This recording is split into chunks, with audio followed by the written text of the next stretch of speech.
There's something quietly magnetic about people who grew up in the 1960s, a calm confidence that seems almost unshakable, and yet it's nearly impossible to explain to anyone born decades later, in a world of instant gratification and constant supervision.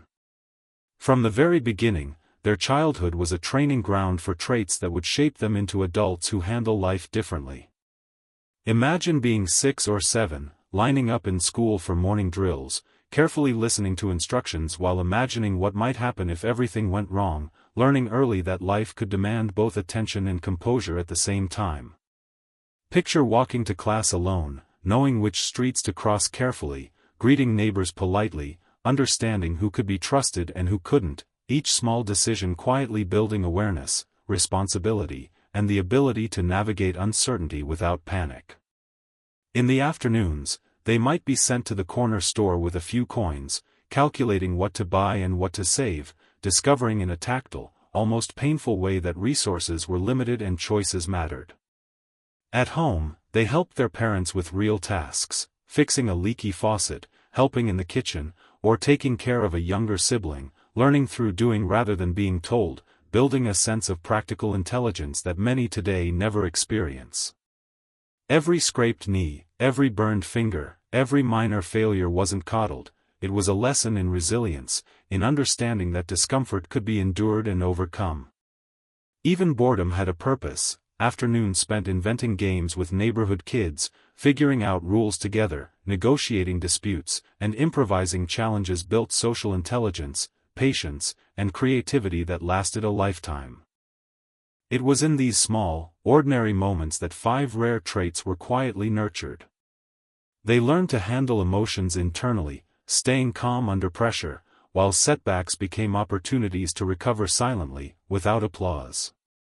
They developed the patience to wait and plan, understanding the value of delayed gratification and long-term thinking. Practical intelligence was prioritized over emotional expression, making problem-solving almost instinctive. An inner sense of freedom, born from autonomy in childhood, thrived even under the constraints of society, tempered by a careful awareness of consequences. And through all of it, they carried a quiet resilience, an ability to endure, adapt, and remain steady when life's unpredictability tested them. The curiosity deepens when you realize that every small act of independence, every minor challenge and responsibility, quietly sculpted adults who navigate life with a rare steadiness, patience, and insight. How did these ordinary, everyday childhood moments produce such extraordinary capabilities? How do these early experiences ripple into adulthood to create people who can quietly handle stress, anticipate problems before they arise, and carry optimism and realism in the same breath? And why does it feel impossible for younger generations to understand this psychological architecture, one forged by the unique challenges, freedoms, and lessons of growing up in the 1960s? Have you ever noticed how some people from the 1960s seem almost unshakable when life throws curveballs? They don't crumble when plans fall apart, they don't spiral when stress hits, and the strange part is, it's not learned in adulthood, it was built decades ago in childhood, in ways most of us rarely think about. Imagine being 8 or 9, helping your parents repair a broken appliance or cook a meal, handed a wrench or a knife with the silent expectation that you'll figure it out safely. There was no hovering adult ready to swoop in at the first mistake, no instant reassurance, just trust that you could manage, that you could adapt, that you could endure small pressures and solve problems quietly. In school, you might have been called on to answer a question in front of the class or perform a task under watchful eyes, learning to navigate the anxiety of scrutiny without letting it overwhelm you. These everyday exercises weren't about forcing toughness, they were subtle trainings in emotional self-reliance. When the world demanded focus, calm, and a solution, you discovered that panic accomplishes nothing, the problem only waits for someone capable to act. This early conditioning carried into adulthood. Emotional storms that send others into spirals or frantic reactions barely ripple these individuals. They have an innate ability to separate feelings from action, to process disappointment privately, and to maintain steadiness while others around them flail. You start to see why they rarely need validation, why they don't seek constant approval, and why crises often reveal their inner strength rather than shake it. Even minor setbacks in childhood, failing a game, dropping a project, miscounting coins at the store, reinforced a quiet but powerful lesson: discomfort is temporary, and the world continues regardless. These repeated experiences built a psychological immunity, a capacity to face challenges without losing composure. By the time they reached adulthood, emotional self-reliance was not a skill they practiced consciously, it was instinctive. They handle conflict calmly, navigate uncertainty without panic, and recover from disappointment silently, making it seem effortless. And here's the subtle fascination: this calm under pressure, forged in a childhood of trust, responsibility, and small, repeated challenges, is one of the rare traits that defines their generation. While younger generations scramble for reassurance, constant guidance, or instant emotional fixes, those who grew up in the 1960s move through storms with an internal compass. They know that they will endure, adapt, and ultimately find a way forward, quietly, confidently, almost invisibly, yet profoundly. Have you ever wondered why people who grew up in the 1960s can face setbacks and disappointments without collapsing, why a failed project, a harsh critique, or a sudden loss barely rattles their composure compared to others? That quiet resilience wasn't accidental, it was forged in the ordinary challenges of childhood. Picture being 7 or 8, climbing trees, racing down streets on a bicycle, or attempting a new skill, only to fall, scrape your knees, or fail miserably, and hearing nothing more than a calm, "You'll be fine, try again." There were no trophies for participation, no comforting overreactions, just a subtle, unspoken lesson: mistakes are temporary, failure is not the end, and the world keeps moving. Even in school, small failures carried weight. A wrong answer in front of classmates, a lost race, or a project that didn't turn out perfectly taught children to absorb disappointment, process it privately, and keep moving forward. At home, minor mishaps, burnt cookies, a spilled glass of milk, a botched household chore, were corrected but not catastrophized, allowing children to internalize the fact that imperfection is normal, manageable, and often instructive. Over time, these repeated encounters with manageable adversity built an instinctive ability to bounce back, to recover without drama, to treat life's small and medium storms as temporary and solvable. This resilience extended beyond the physical. Children of the 1960s experienced cultural and societal upheaval on the news, assassinations, protests, and world crises, without being shielded from reality.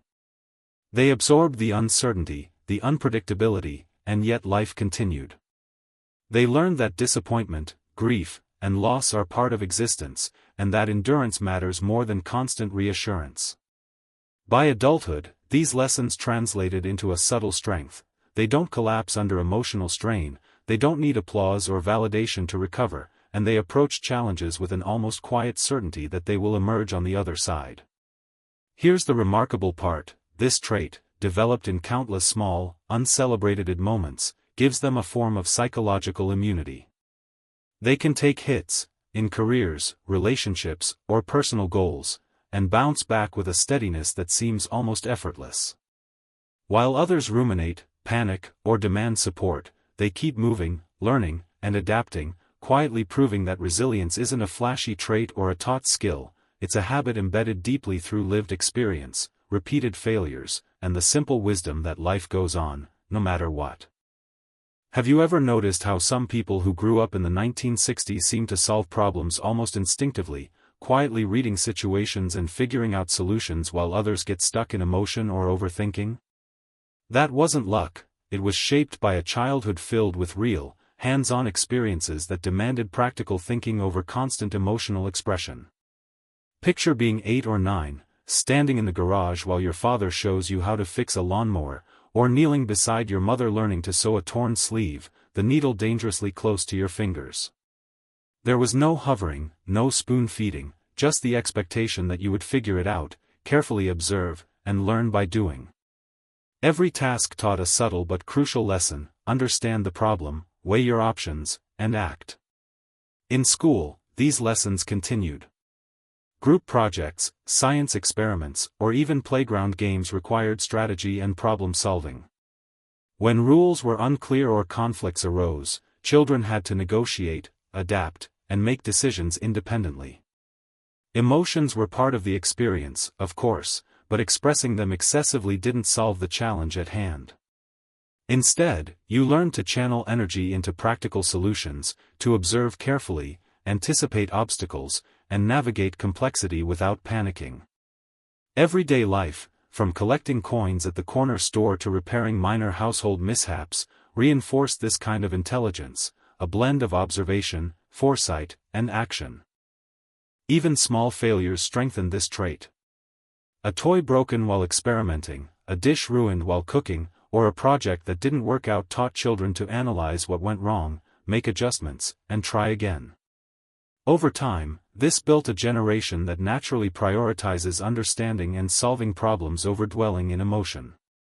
They can assess situations calmly, make decisions efficiently, and act with confidence, while many around them get tangled in feelings, second-guessing, or indecision. What makes this trait so rare today is how seamlessly it was integrated with life's unpredictability. These adults carry a subtle mastery of practical intelligence. They can navigate financial, social, or professional challenges with resourcefulness and foresight, yet they do it quietly, without seeking recognition. It's an inner skill that allows them to act effectively, handle setbacks without drama, and approach complexity with calm logic, a kind of competence that feels invisible, yet profoundly shapes their lives and the lives of those around them. Have you ever wondered why people who grew up in the 1960s seem so patient, able to wait for results while others are constantly chasing instant rewards? That ability didn't appear overnight, it was cultivated from childhood in ways most of us no longer experience. Imagine being 8 or 9, sitting by the radio, hoping the DJ will play your favorite song, knowing you couldn't skip, rewind, or download it. Or watching your favorite TV show with a week-long cliffhanger, forced to wait and anticipate, to sit with the tension and imagine what might happen next.